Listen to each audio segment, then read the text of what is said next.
Samsung S22 ultra dead है, water damage 50 का auto ampere है। तो यहाँ पे वीपीएच पे भी जब चेक किया तो वहाँ पे भी ऑटो एम्पियर ले रहा था। तो यहाँ पे हम DC to DC converter IC को रिमूव करेंगे और फिर चेक करेंगे, और यहाँ पे हमें जीआर जो है वो दोनों साइड पे सेम मिल रहा है। तो डीसी टू डीसी आईसी को रिमूव करेंगे ताकि वीबेट और वीपीएच पावर जो है वो लाइन अलग हो जाए। वो लाइन जब अलग हो जाएगी फिर वापस हम चेक करेंगे कि वीबेट लाइन पे जो कंज्यूम है ऑटो वो खत्म हुआ है कि नहीं। तो यहाँ पे हमने चेक किया है, आईसी को उतार लिया है और यहाँ पे ऑटो एम्पियर खत्म हो गया है। तो इसका मतलब ये लाइन जो है वो वीपीएच वाली हमारी शॉर्ट है, और ये लाइन जो है वो फुल शॉर्ट नहीं है। तो वैसे वाटर डैमेज है, तो इसके अंदर लेयर के अंदर पानी जाने की वजह से ये हाफ शॉर्टिंग हो गया होगा, उस वजह से वहां पे हमें फुल शॉर्ट देखने को मिल नहीं रहा।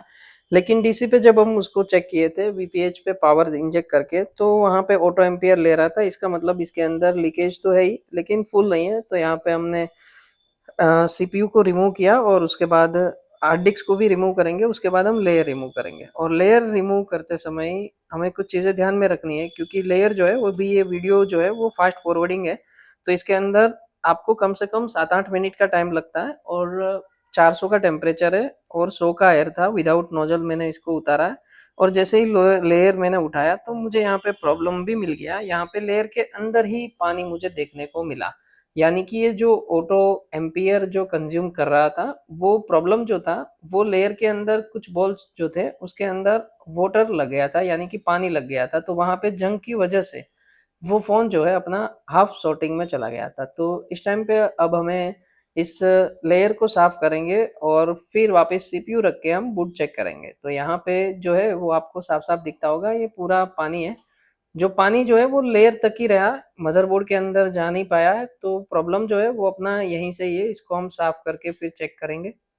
तो यहाँ पे मैंने इसको 0-0 कर दिया है और चार्जिंग आईसी को भी बिठा दिया है, और एम्पियर जो है वो मैंने चेक कर लिया है। यहाँ पे ऑटो कंज्यूम जो था वो खत्म हो गया है। अब हम सीपीयू फिक्स करेंगे।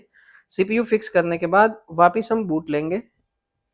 सीपीयू करने के बाद इसका जो डीसी रीडिंग होता है वो 120 के आसपास का रहता है। तो यहाँ पे जो है सीपीयू मैंने अच्छे से फिक्स कर लिया है। अब सीपीयू फिक्स करने के बाद हम वापस डीसी पे चेक करेंगे।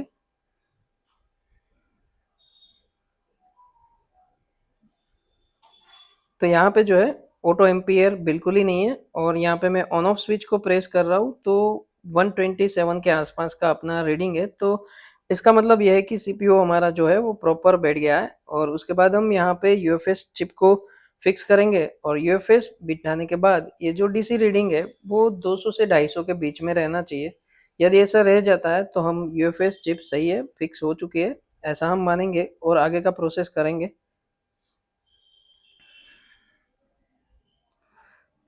यहाँ पे जो है हमने यूएफएस को भी फिक्स कर लिया है। रिपीट एक बार हम बूट चेक कर लेते हैं।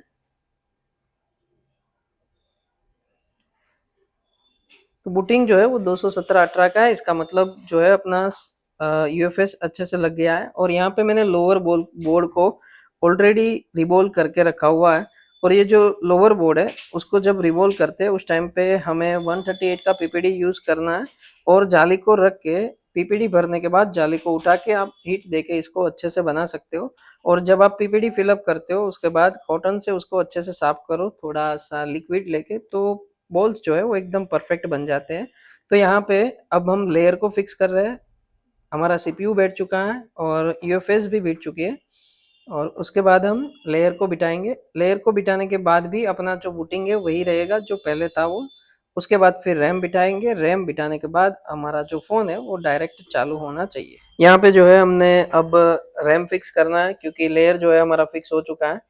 रैम फिक्स करने के बाद फिर चेक करते हैं। और यदि आप हमारे पास डबल लेयर वाले मोबाइल मदरबोर्ड का रिपेयरिंग सीखना चाहते हो, हमारा कोर्स ज्वाइन करना चाहते हो, तो डिस्प्ले पे दिए गए नंबर पे कांटेक्ट करके आप अपनी सीट को बुक कर सकते हो। तो ये जो प्रॉब्लम है यहाँ पे हमारा जो है वो सॉल्व हो चुका है। और इसके अंदर जो प्रॉब्लम था वो लीकेज का प्रॉब्लम था, लेकिन इसके अंदर एक भी लाइन फुल शॉर्ट नहीं थी, वीबेट या वीपीएच।